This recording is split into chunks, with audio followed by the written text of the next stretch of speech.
Hi நண்பா, எல்லாருக்குமே பெரிய வணக்கம். நான் உங்கள் சந்துரு பேசுகிறேன். எல்லோரும் எப்படி இருக்கீங்க? எல்லோரும் சூப்பராக ஹாப்பியாக இருக்கும் நண்பா. நானும் பார்த்தீங்கன்னா சூப்பராக இருக்கேன். ஐக்கூக்கு பார்த்தீங்கன்னா இந்த ஒரு 3-4 மாதமாக அவன் பக்கம் தான் காத்தடிக்குது போல். ஐக்கூவோட flagship level smart phone launch பண்ணுறான். IQoo Z9 Pro பார்த்தீங்கன்னா லான்ச் பண்ணி அதை பயங்கரமாக ப்ரொமோட் பண்ணி மக்கள் மத்தியிலேயே ஒரு நல்ல ஒரு பேர் பார்த்திங்கன்னா எடுத்துருச்சு. இப்போ IQoo Z9 20,000 கீழே, அதாவது 18,000 பார்த்திங்கன்னா லான்ச் பண்ண போகிறான். 14ஆம் தேதி பார்த்திங்கன்னா அஃபீஷியலாக பார்த்திங்கன்னா சேல் ஆக போகுது. இல்லை என்ன ஒரு ட்விஸ்ட் அப்படின்னா, எல்லா பிராண்டுமே சேல் அன்றைக்கி தான் பார்த்திங்கன்னா ப்ராடக்டோட ப்ரைஸ் அறிவிப்பான். இவன் கொஞ்சம் மாறுபட்டு சேலுக்கு முன்னாடியே பார்த்தீங்கன்னா ப்ரைஸ் அறிவிச்சிட்டேன். நான் இந்த பட்ஜெட்டில் தான் லான்ச் ஆக போகிறேன், மித்த கான்ஃபிகரேஷன் என்னன்னா நான் உனக்கு அப்புறமா சொல்கிறேன், ப்ரைஸ் இதுதான், ஸோ நீ தாராளமாக வெயிட் பண்ணலாம் அப்படின்ற மாதிரி ஒரு முன்னெச்சரிக்கையாகவே பார்த்தீங்கன்னா ஒரு போஸ்டர் விட்டுட்டான். இல்லை என்ன மென்ஷன் பண்ணியிருக்காங்க அப்படின்னா, 14ஆம் தேதி பார்த்தீங்கன்னா குளோபலாக எல்லாருமே நம்ம அஃபீஷியலாக பை பண்ணிக்கலாம். 13ஆம் தேதி பார்த்திங்கன்னா ப்ரீ புக் கஸ்டமருக்கு கிடைக்கிற மாதிரி ஒரு ஆப்ஷன்றது வச்சுருக்கான். இல்லை என்னன்னா 8,128 18,000. அதே இது 8,256 பார்த்தீங்கன்னா 20,000 பார்த்தீங்கன்னா லான்ச் பண்ணியிருக்காங்க. கீழே மென்ஷன் பண்ணியிருக்காங்க ஐசிஐசியோட கிரெடிட் கார்டுக்கும் HDFCயோட கிரெடிட் கார்டுக்கும் பார்த்தீங்கன்னா 2,000 வரைக்கும் டிஸ்கவுண்ட்ன்றது.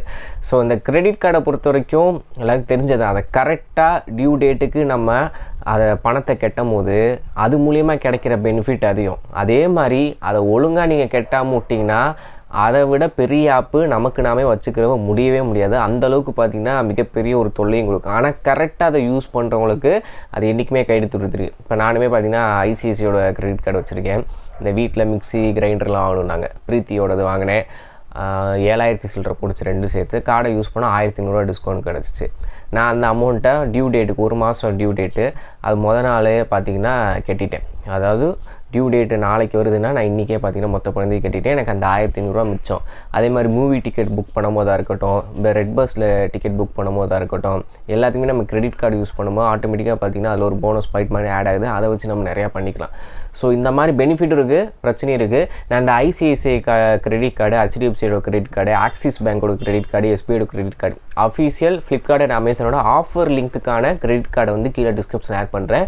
வேணுன்றவங்க கிளிக் பண்ணி செக் பண்ணி வாங்கிக்கோங்க, ஓகேவா? இப்போ ஐக்கூவோட Z9க்கு வருவோம். ஸோ இதில் வந்து கேமராவாக பெருசாக பேசியிருக்காங்க. டிஸ்பிளேவை பார்த்தீங்கன்னா ஆட்டோமேட்டிக்காக அவங்களே பார்த்தீங்கன்னா லான்ச்சுக்கு முன்னாடியே இந்த ஸ்பெக்கில் தான் கொடுக்க போகிறோம் அப்படின்றதையுமே பார்த்தீங்கன்னா சொல்லியிருக்காங்க. இதில் டிசைன் பின்னாடி நம்ம ஆஸ் யூஸ்வல் ஐக்கூவோட Z சீரீஸில் பார்த்து தான். IQoo Z7 இருக்கட்டும், Z8 இருக்கட்டும், உண்மையிலேயே அந்த பட்ஜெட்டுக்குள்ளே பார்த்தீங்கன்னா வந்து ரெட்மி ரியல்மிக்கு டஃப் காம்படிஷன் கொடுக்குற மாதிரி தான் பார்த்தீங்கன்னா அவங்களே இறக்கிட்டு இருக்காங்க. ஸோ டிசைன் ஆல்ரெடி நம்ம பார்த்தது தான், ஓகேவா? இப்போ டிஸ்பிளேன்னு பாருவோம். இதில் வந்து 6 இன்ச்சுக்கு மேலே அப்படின்றத பார்த்தீங்கன்னா ஒரு அஃபாஸ்ட் ரிவ்யூ வச்சு சொல்லியிருக்காங்க. எனக்கு தெரிஞ்சு இது வந்து ஒரு 6.3லேருந்து 6.7 இன்ச்சு யூஸ்வலாக நம்ம பார்க்குற டிஸ்பிளே சைஸில் தான் இருக்க போகுது.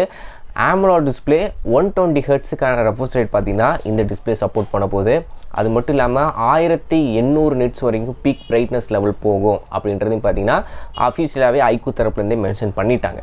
So in display finger print scanner, ஏர்பீஸுமே பார்த்திங்கன்னா நமக்கு இன்னொரு ஸ்பீக்கர் ரியாக்ட் பண்ண போது டூயல் ஸ்பீக்கர் பார்த்திங்கன்னா இந்த ஸ்மார்ட் ஃபோன் இருக்குது, ஓகேவா? டிஸ்பிளே பக்கம் பக்காவாக பண்ணிட்டேன். Amoled 120 ஹெர்ட்ஸு பக்காவாக பண்ணிட்டேன். சைஸ் மட்டும் பார்த்தீங்கன்னா 6 பாயிண்ட்டுன்னு போட்டு மென்ஷன் பண்ணல. 6.3 இருக்கும், இல்லாட்டி 6.7 இருக்கும். 6.3 காம்பேக்டாக இருக்கும். 6.7 ரெட்மி ரியல்மிக்கு அந்த நோட் சீரிஸுக்கு டஃப் காம்படிஷன் பெரிய டிஸ்பிளேவாகவும் வர வாய்ப்புகள் இருக்குது. என்னதான் இருந்தாலும் Amoled கொடுத்துட்டாங்கல்ல, அது வரைக்கும் சந்தோஷம். பின்னாடி கேமரா வரும்போது சோனியோட IMX88 அப்படி சென்சார் வந்து யூஸ் பண்ணியிருக்காங்க. இதில் வந்து ஆப்டிக்கல் இமேஜ் ஸ்டெபிலைசரோட இருக்குது. அல்ட்ரா வைடு வழக்கம் போல் 8 மெகாபிக்சல் கொடுக்க போகிறான். 2 மெகாபிக்சல் மேக்ரோன்றது இருக்க போகுது. செல்ஃபிங் வந்து பார்த்திங்கன்னா 32 மெகாபிக்சல் இருக்கும் அப்படின்றது லீக்கில் சொல்லியிருக்காங்க. இன்னும் அஃபீஷியலாக பார்த்திங்கன்னா அவங்க ஐக்கூ வந்து கன்ஃபார்ம் பண்ணல. ஆனால் ப்ரைமரி சோனி சென்சார் கொடுத்து OISம் கொடுத்தது பார்த்திங்கன்னா ஒரு ப்ளஸ் தான். அதில் கேமரா சாம்பிள்ஸ் வேறு கொடுத்துருந்தாங்க. போர்ட்ரேட் ஃபோட்டோலாம் பாருங்கள் எந்த அளவுக்கு சூப்பராக இருக்குது அப்படின்றது 2-3 சாம்பிள் இமேஜும் சொல்லியிருந்தாங்க. அவங்க சாம்பிள் இமேஜ் பார்க்குற நல்லா இருக்குது, ரியல் டைமாக வரும்போது பார்ப்போம். ஏன்னா நம்ம IQoo Z9 Proவில் கேமரா ரிவ்யூ போட்டிருப்போம் நம்ம சேனல்லே. அதிலே பார்த்திங்கன்னா லோ லைட்டில் போர்ட்ரேட் எடுக்கும்போது ஸ்கின் டோனெல்லாம் பார்த்திங்கன்னா ஒரு மாதிரி பவுட்ரு பூசி லைட்டிங்லாம் ஓவர் அதுவே AI மூலியமாக எக்ஸ்போஸ் பண்ணி கொடுத்துச்சு. சன்லைட் எடுக்கும்போது நல்லா இருந்துச்சு. இதுலேயே அந்த மாதிரி கொடுத்தா நல்லாயிருக்கும் இந்த பட்ஜெட்டில் 20,000 வரும்போது. அடுத்து உள்ளே யூஸ் பண்ண ப்ராசர்னு பார்க்கும்போது மீடியாடெக்கோட டைமென்சிட்டி 7200 ப்ராசர் பார்த்திங்கன்னா யூஸ் பண்ணியிருக்காங்க. இந்த ப்ராசர் இப்போ ரீசெண்டாக OnePlus எல்லாருமே பார்த்திங்கன்னா அதை யூஸ் பண்ணிகிட்ருக்கானுங்க. ஸோ அந்த விதத்தில் பார்க்கும்போது இது வந்து பக்கா ஒரு மிட்ரேஞ்ச் ப்ராசர். ஆனால் அது புது ப்ராசர்ன்றனால பெஞ்ச் மார்க் ஸ்கோர் அடிப்படையில் பார்க்கும்போது நீங்கள் வந்து 888க்கு ஈக்குவலாக பார்த்திங்கன்னா ஸ்கோருன்றது காட்டும். பட் நார்மல் யூசேஜுக்கு இன்றைக்குள்ள flagship level 8 Gen 2 8 Gen 3 compare பண்ணும்போது இது ஒரு மிட் ரேஞ்ச் ப்ராசஸர் தான். ஓகேவா? ஆனால் தாராளமாக இந்த பட்ஜெட்டுக்கு 18,000 to 20,000 பட்ஜெட்டுக்குள்ளே தாராளமாக வாங்கலாம். இன்ஸ்டாகிராம், யூடியூப், ஃபேஸ்புக், நெட்ஃப்ளிக்ஸில் படம் பார்க்குறது, லொட்டு லொசுக்கு பப்ஜி விளாட்றதா இருக்கட்டும், பேட்டில் கிரவுண்ட் விளாட இருக்கட்டும், எல்லாருமே பார்த்திங்கன்னா ஒரு மீடியம் கிராஃபிக்ஸில் வச்சு நம்ம விளாட்லாம். அடுத்தபடியாக 5000 mAh பேட்டரி 44 வாட்ஸுக்கான சார்ஜர் வந்து கொடுக்குறாங்க. இந்த 5000 mAh பேட்டரியுமே 44 வாட்ஸ் சார்ஜர்ன்றது உறுதியாயிருச்சு. ஆனால் 5000 mAh பேட்டரியா 4100 mAh பேட்டரியா இல்லை 5500 mAh பேட்டரியான்றது தான் கன்ஃபார்ம் ஆகலை. பட் 5000 mAhன்றது மேக்ஸிமம் அதுவாக தான் இருக்கும். ஏன்னா நிறைய வெப்சைட்டில் பார்த்தீங்கன்னா 5000 mAh பேட்டரின்றத தான் மென்ஷன் பண்ணியிருக்காங்க. ஸோ 44 வாட்ஸ் சார்ஜர் வந்து பாக்ஸ்லேயும் இன்க்ளூடாக இருக்க போகுது.